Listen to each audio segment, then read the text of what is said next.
fato, cerceamento de defesa em virtude do overcharging, inépcia da inicial e ausência de justa causa também já foram analisadas e afastadas igualmente por unanimidade por essa corte no momento do recebimento da denúncia, e não houve nenhum fato superveniente que pudesse trazer a juízo uma nova análise e interpretação. Senhor presidente, só apenas pela ordem. Por favor. Vossa Excelência está votando as preliminares, eu vou me reservar o direito de voltar a elas na oportunidade em que eu vou votar. Porque desde o recebimento da denúncia, por uma questão de coerência, eu sempre ressalvei que vencido nessas posições. Sorte que eu vou voltar a essa, muito embora, assim como Vossa Excelência votando direto, eu também vou votar direto, mas vou abordar também as questões preliminares.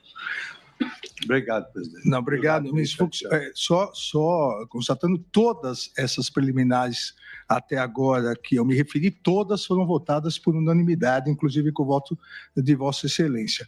Essa que me referi, vou me referir... No recebimento da denúncia. No recebimento da denúncia, exato. Estamos em julgamento. A preliminar de incompetência do Supremo Tribunal Federal e, subsidiariamente, incompetência da primeira turma para processamento e julgamento, também foi afastada no momento do recebimento da denúncia por maioria de votos. Essa por maioria de votos, vencido o eminente ministro Luiz Fux, que entendia que deveria ser competência do plenário do Supremo Tribunal Federal. Uma resposta que, pelo material que a gente consultou, foi bem direta, enfática mesmo.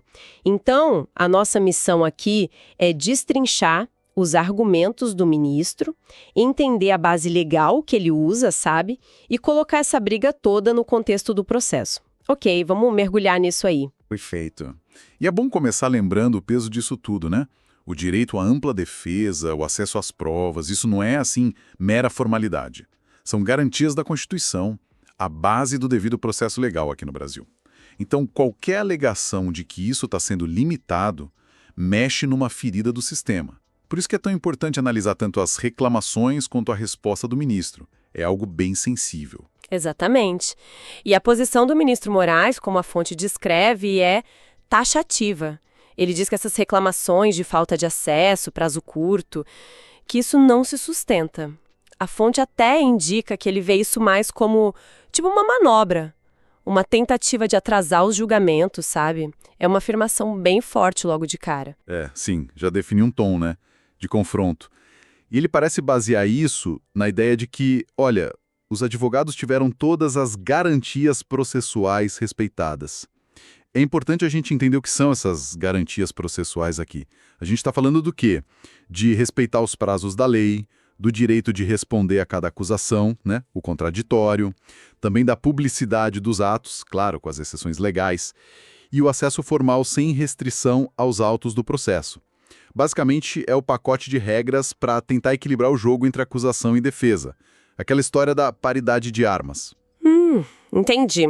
Então, quando o ministro afirma que tudo isso foi garantido, segundo a fonte, ele está dizendo, olha, o STF seguiu o roteiro certinho. E aí, claro, a acusação de que as defesas querem atrasar o julgamento ganha mais força dentro dessa lógica dele. Se as regras foram cumpridas, talvez a insatisfação não seja com as regras, mas com outro objetivo. Tipo, adiar a decisão final. Entendi. A base é, seguimos as regras do jogo. Mas a argumentação dele parece ir além, né? Trazendo um elemento bem atual. E aqui a coisa fica bem interessante. A fonte diz que ele deu destaque ao uso de ferramentas digitais pelo STF. A ideia seria que essa tecnologia toda permitiria que as defesas acompanhassem as provas, os documentos, tudo de forma integral, quase em tempo real. Exato, e isso me parece um ponto central mesmo na defesa dele.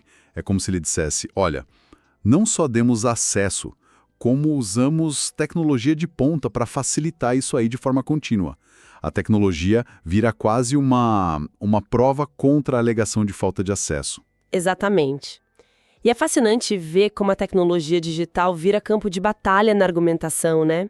A digitalização dos processos, que acelerou muito nos últimos anos, ela vem com essa promessa de mais transparência, agilidade e, claro, acesso mais fácil. O ministro, pelo que o material indica, usa essa realidade tecnológica como escudo e espada.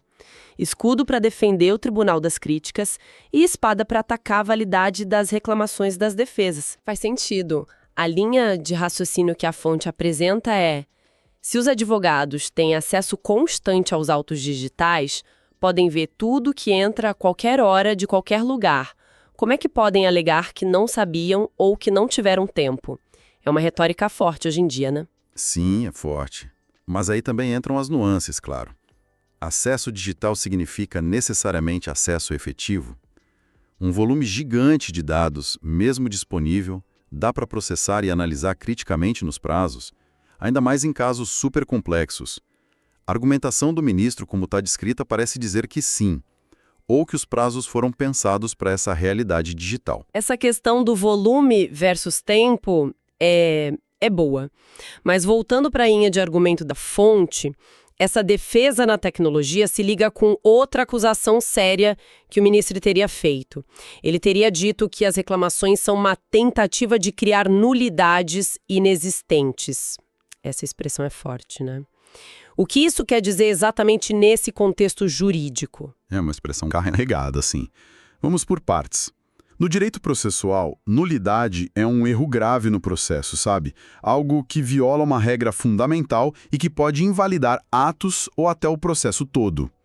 Apontar nulidade é um direito da defesa, muitas vezes um dever, para garantir que o processo foi justo, legal, é um instrumento legítimo. Certo. Agora, quando se fala em criar nulidades inexistentes, como a fonte atribui ao ministro, aí entra uma camada de intenção, talvez até má-fé.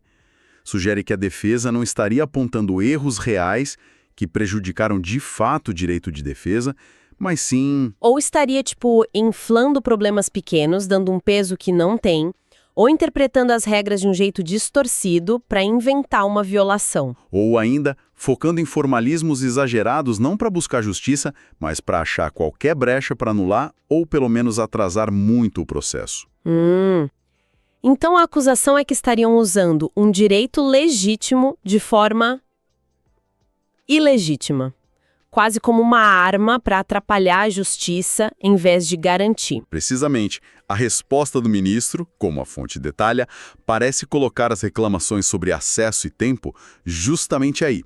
Não como um exercício real do direito de defesa questionando falhas, mas como parte de uma estratégia calculada de obstrução, fabricando vícios.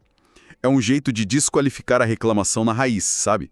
Tratando não pelo mérito do acesso em si, mas pela suposta intenção por trás.